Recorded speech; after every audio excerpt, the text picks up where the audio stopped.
Hey everyone, welcome to the Movie Vault. We're back with episode 34 of my watch list. Everything I watched in December and January. Let's kick it off with December. Okay guys, first one up was a cinema trip. We went to see this documentary called Soundtrack to a Coup d'etat. This was sounded like a really interesting one, and I'm going to admit to you guys that I kind of dozed asleep maybe twice during the movie.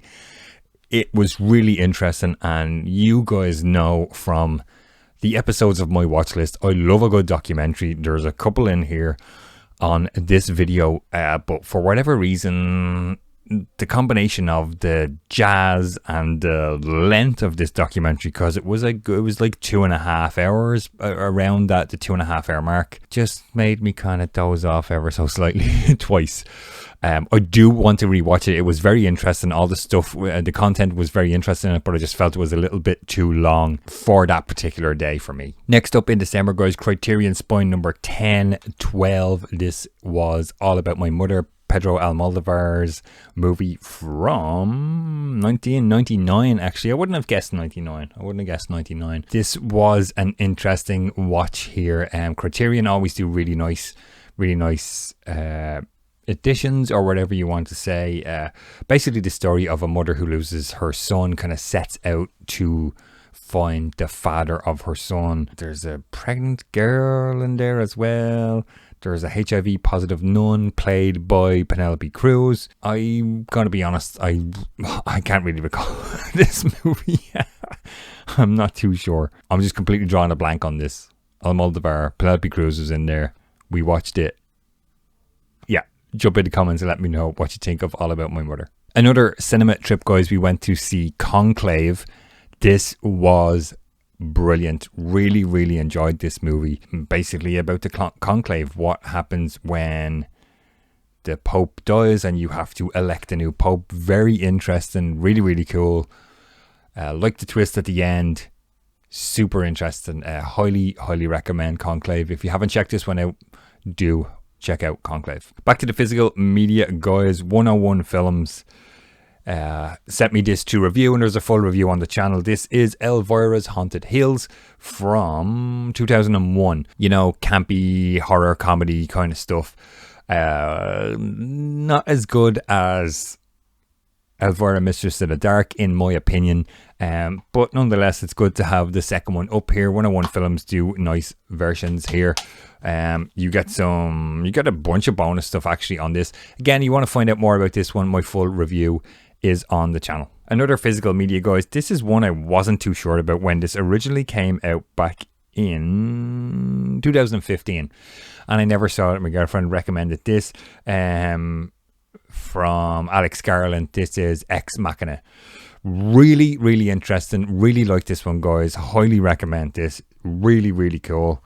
The cast, I'm even like blanking right now. Oscar Isaac is in there. Yeah, Donald Gleason as well. Yep. It's all coming back to me now. I do recommend this one. Psychological thriller, chilling vision of the not too distant future of artificial intelligence.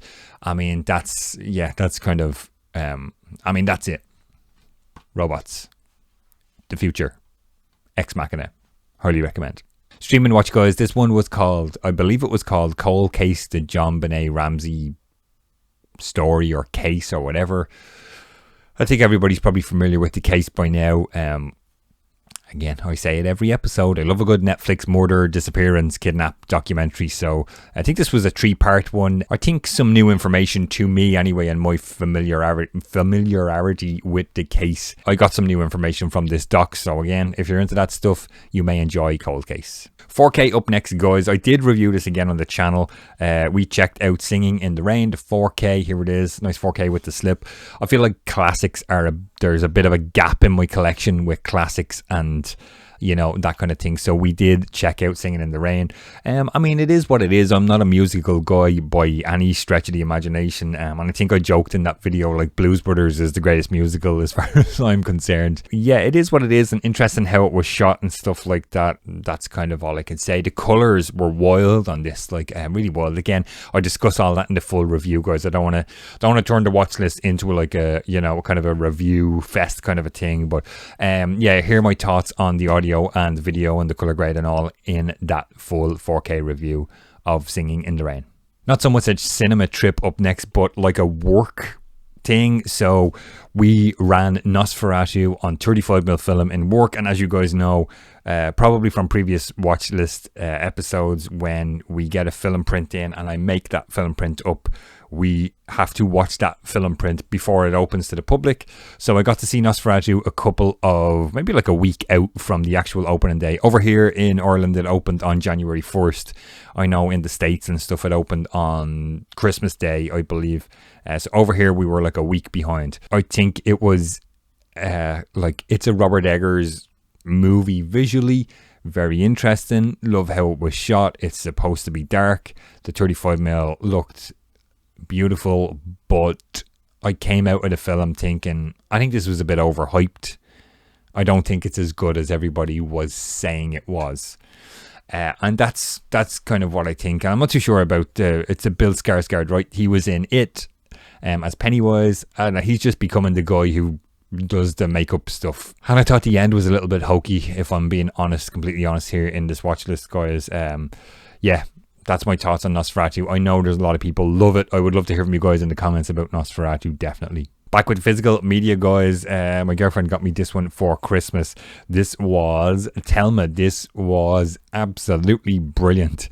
Such a fun time, this movie. Really, really love it. This so this grandmother Thelma, kind of, somebody scams her on the phone and she sends money, and then basically she goes on an adventure to get her money back.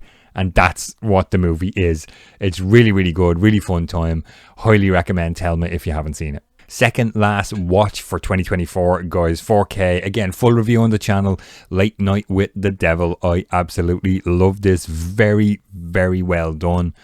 Really, really brilliant. Yeah, I cover it all in the 4K review, but I really love this. Very well done. I think maybe one kind of, I mentioned in the review, one shot kind of put me off. But on a whole, the movie was really well done and highly enjoyed this one. So the last thing I watched in 2024 was Alien Romulus, which again, I've done a full 4K review on the channel. Whoa, as it flies out of the slipcover. So this was number 221. So I got 221 films, documentaries watched in 2024, which I think was a pretty decent feat. I'm already way behind in 2025 on where I was in 2024, but we'll get there. We'll see where we get. Alien Romulus was a movie that I think I talked about in a previous watch list. We got to go to the Irish premiere. I enjoyed the first half of it, and it just became a rinse and repeat of the greatest hits of the Alien franchise. And whatever they're saying about they fixed the special effects on the spoiler Ian Holm character, I don't think they did. It still looks shit. I'm not a big fan of Alien Romulus at all, but I have it for the collection. Okay, we started off 2025 with a bang. We again checked out another Blu-ray here my girlfriend got me for Christmas, I believe. Filmed by Rose Glass.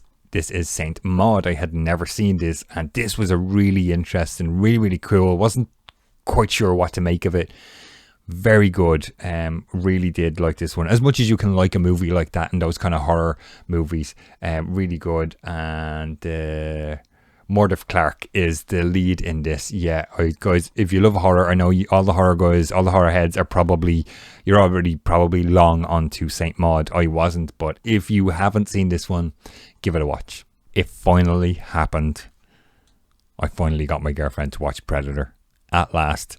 This is a 3-movie 4K collection. We watched the Blu-ray, 5 stars on Letterboxd. You know, what else can I say? Phenomenal. Next couple up, guys, there is all full 4K reviews on the channel. Vision sent me Field of Dreams, the Kevin Costner movies there from the 90s, from the early 90s, right? If I am correct. No, 89, I was wrong. Late 80s. These were limited edition. This was 115 of 2000. They have a lenticular cover, all that good stuff. Again, you can see all that and hear about that in the full review. This is a movie I have loved since I was a kid. There's just something about this movie that kind of get you, and yeah, still to this day I like Field of Dreams. Again, full review on the channel, guys. Vision, once again, limited edition, numbered edition 897 of 2000 I got of To Kill a Mockingbird on 4K.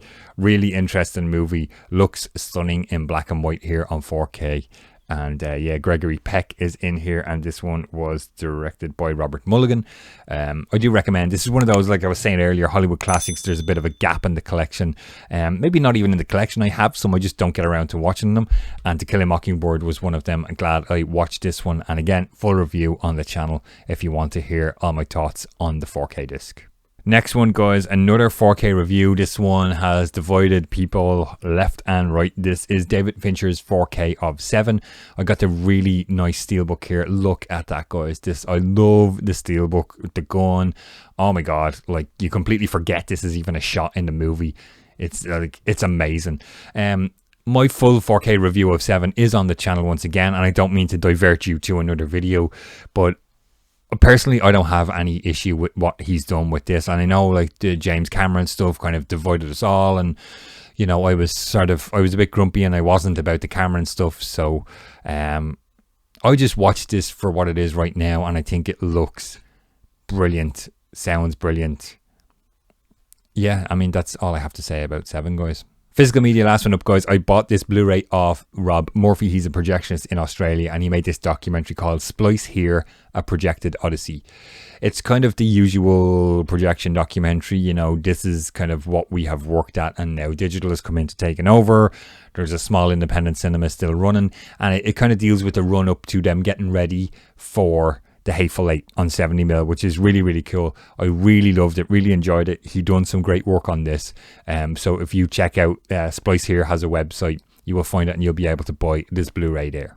Speaking of 70mm, The Hateful Eight on 70mm there in Splice Here, we went to see The Brutalist on 70mm film here in Dublin. This was one, it's another one kind of similar. I sort of felt similar to Nosferatu, guys. I think it was interesting how it was shot and the whole kind of VistaVision thing and all of that, like, you know, essentially like a dead format that they shoot this thing on. The score was really good, albeit like a really out of place song at the end of the movie. The score was good. The mix, I don't know, at times it was difficult to understand the dialogue. Like the score was kind of swelling up over the dialogue a little bit, and that could have been down to how that cinema had EQ'd their screen. It wasn't my cinema, it was elsewhere. And then I came away again with the same feeling as Nosferatu, like a little bit overhyped. Is it that good? I mean, it's great that they shoot these things on film, and that's a feat in itself, but I just wasn't too sure. I would probably have to see it again. I'm not in the mood of watching it right now.